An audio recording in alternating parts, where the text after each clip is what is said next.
Greetings, beautiful people. So yeah, I was away. First I went to New York and I was there for like a week. And then I came back to North Carolina, and then from here, pretty much within a day or two, I went to California.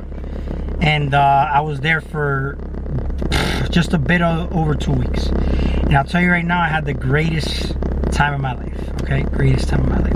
I'm gonna tell you right now, California was an experience. I think I've mentioned this in my previous videos, that I've got my best friends who moved down there.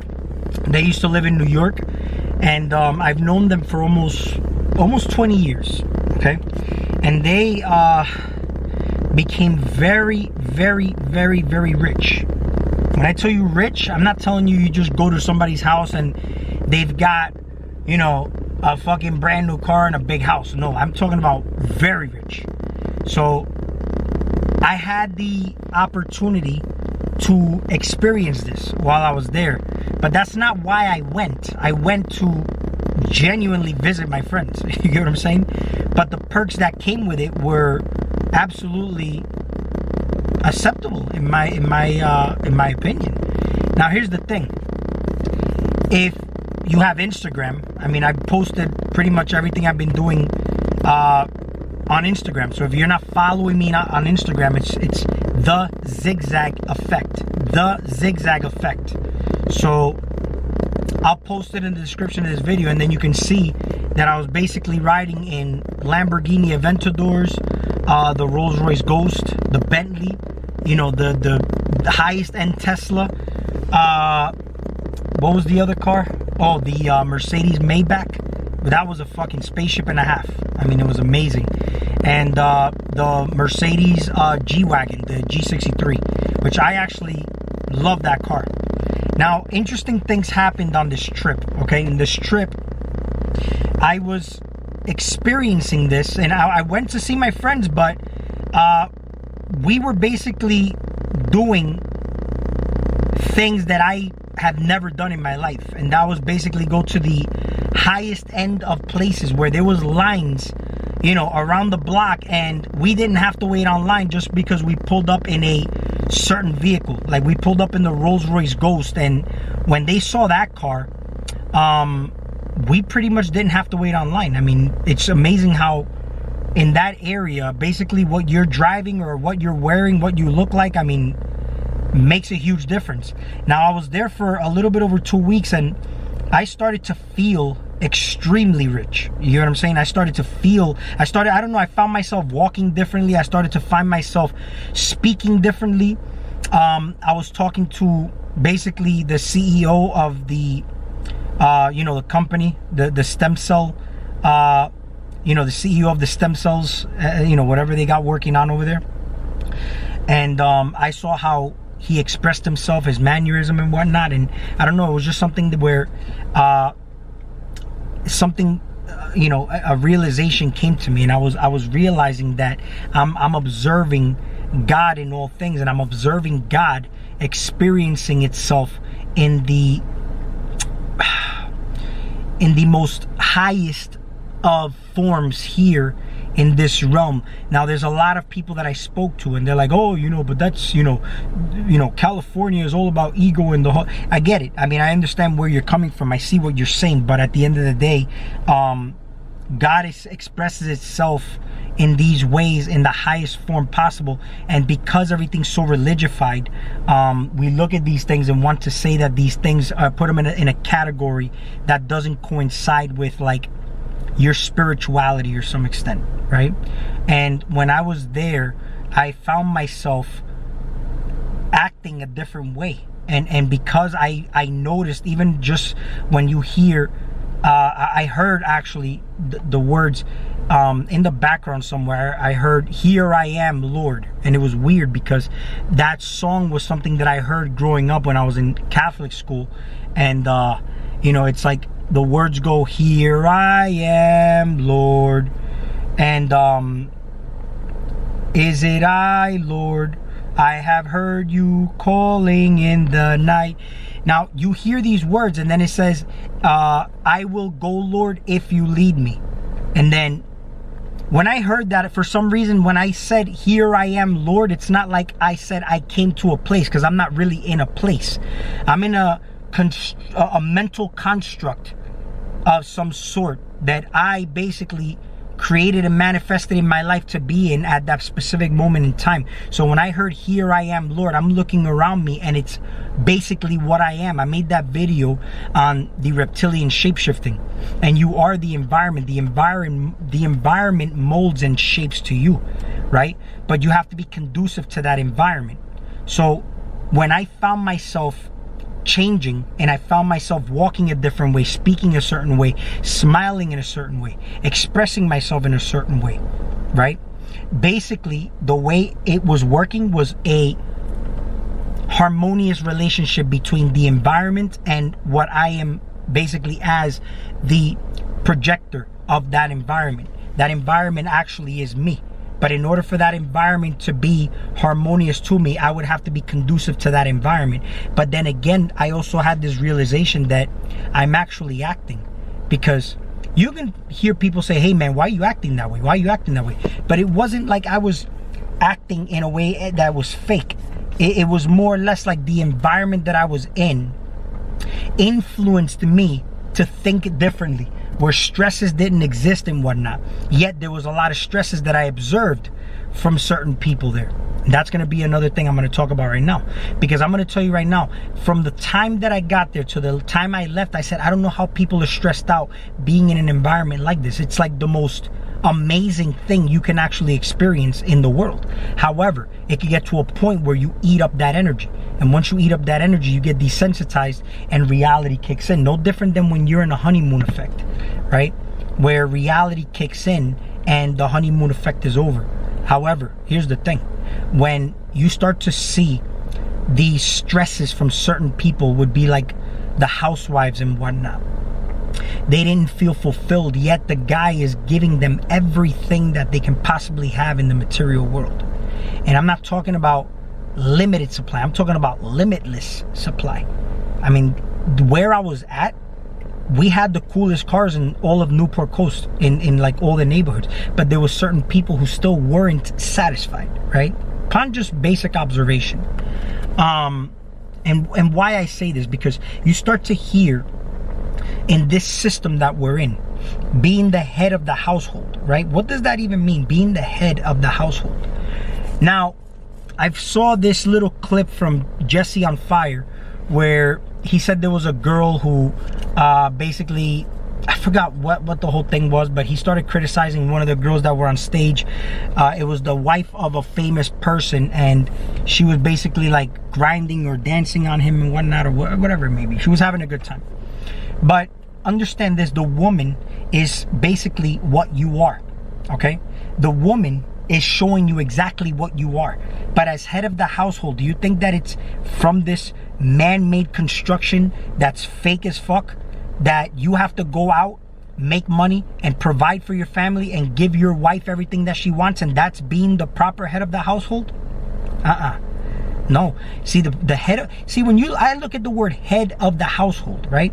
Head of the household, when I heard that religious order when I was younger, and the one who I heard it from since I was a little kid, the first person I heard say it since I was a little kid was a guy named Jesse Lee Peterson. And he said that the religious order goes Christ in man, man over woman, woman over the children, okay? I haven't heard that since I was a little kid, and when I recently heard it, I was like, wow, man, I haven't heard this shit in a while. But upon everything I know now, it kind of dawned on me, and I said, well, okay, what does that mean? You get what I'm saying? That man over woman, right? You start to look at this like a pecking order and whatnot. It's not really a pecking order. It's just basically energy and what you're conducive to. So the woman is negative energy, is chaos energy, okay? The head of the household is supposed to be where the man guides the woman. And if your fucking ass knows what you're doing, your woman will never leave you. In fact, you will be like God to your woman, okay? And this is basically if you know how to guide and basically guide her out of her hell, out of her space when she starts to get over emotional. The only thing is, guys, especially the ones who say they're alpha, they want to say that they're alpha, but they're more beta than anybody else, than even the most beta male you would know, okay? Because these guys complain more and are overly emotional, and actually the virtue of a man is to actually have control of your emotions, okay? And if you have control of your emotions, and if you have a grasp on your masculine energy because you have a grasp on your feminine energy, okay, then you have a grasp on your feminine energy outside of you, which is your woman. But all the shit that you hate or love about her is what you see in yourself through her, right? So out of darkness comes light, right? The head of the household, kind of like when you see the word headlights on a car, right? And God is light, okay? God is light. So if you are the man, like I've already said, even when we look at Mother Earth, mankind, right? As a man, el hombre or la humanidad, when you see humanity overall, it's a feminine construct, the humanity, mankind, okay? It's just like I mentioned before, when you got cities, states, and country. La ciudad, that's the city, feminine, is in el estado. The state is masculine, but you got states and countries, okay? Now, there's a masculine and feminine to state and citizen. So when you got cities, you got citizens of the cities that you're in, right? You're a citizen of the state or country, whatever you want to call it. You're still a citizen, right? Now, you're in a state. El estado is masculine. So that's the feminine in a masculine trait there. But then you got the states in countries, right? Now, the country is el país. Countries go to war, right? Men usually go out and battle and go to war, right? So here's the thing. I'll look at it like this. La mano is your hand, right? You could grab with your hand, you could feel with your hand and whatnot, right? But the one that's doing the experiencing are the fingers, los dedos, right? And these have electrical properties to them, right at the tips of your fingers, okay? They got electrical properties to them. So you're experiencing, you can actually point to, and that's a warlike trait. When you do that, you're declaring war the moment you're pointing. You're creating the opposition, right?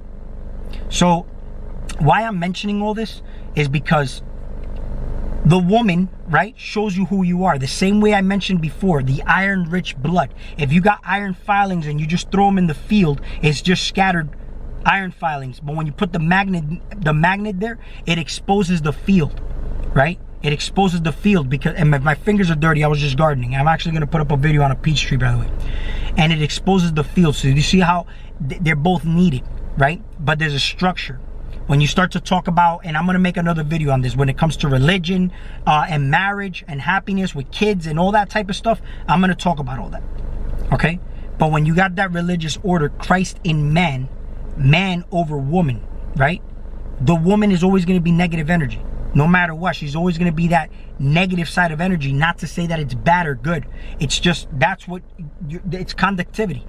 The man is in charge of the household. You are the light of the world the same way you are the light of the household.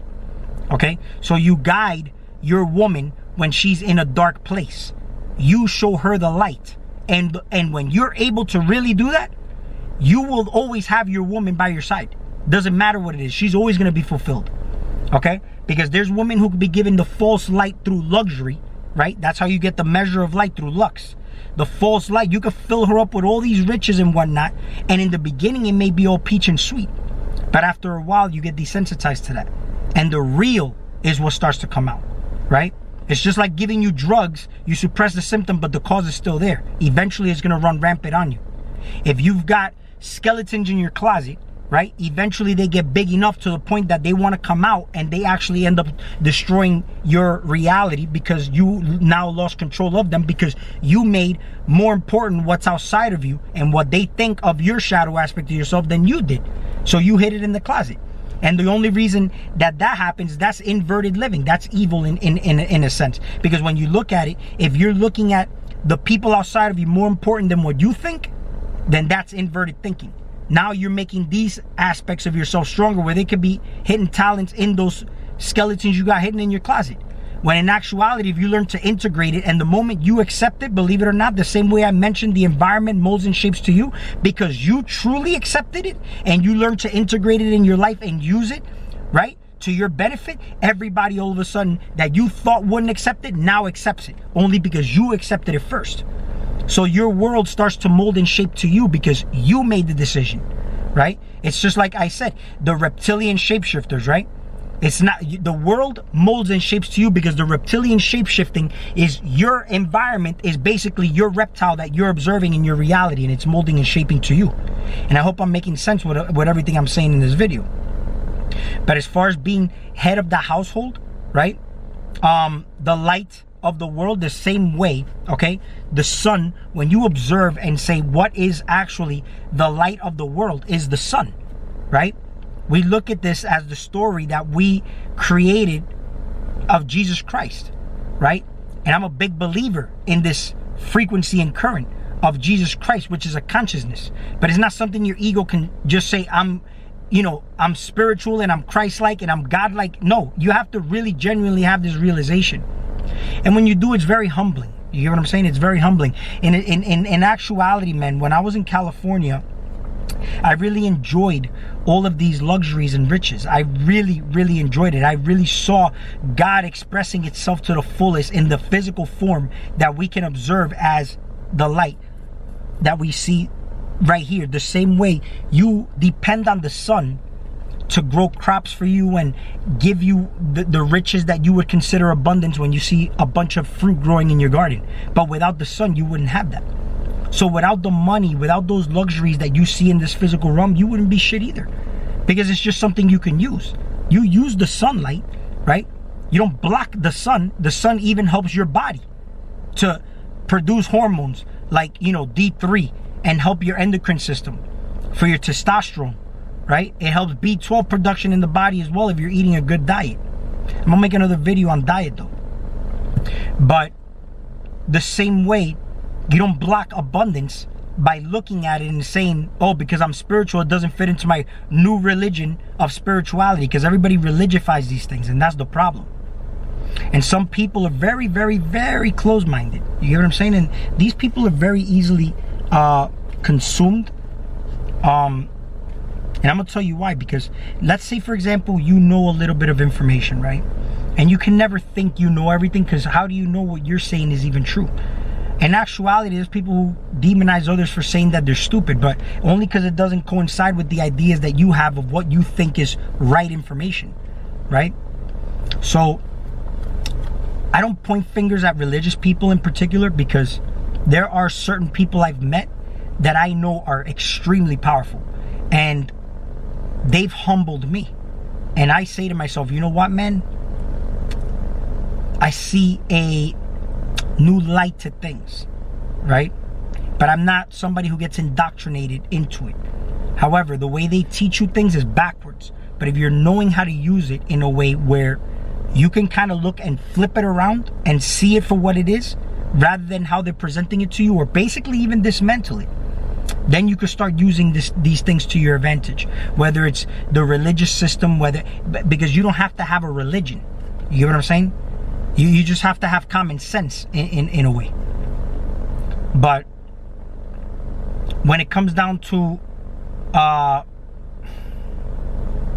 the light that we look up in the sky, that's the light of the world. But that light is only there because you collapsed it into existence. So in other words, what we know of as the light of the world, where they say Jesus Christ or whatever other religious figures you want to look at, they need your attention and your awareness.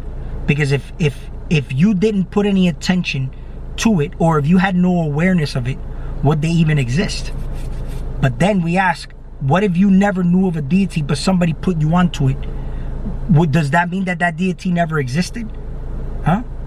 And in my opinion, it always existed, even though you weren't aware of it. Only because somebody outside of you was aware of it. But if not one person on the planet knew of this deity, then the deity wouldn't exist. But the moment that one individual on this planet is aware of a deity, it already exists, even though 99.999% of the planet doesn't know about it. Only because that one person collapsed it into existence. And now it has the potential to grow, because now it's going to be like a virus. It spreads, in a network kind of way, right? You got put onto something that you can use or you can discard, but you have the ability to do that. Anyway, we'll talk soon.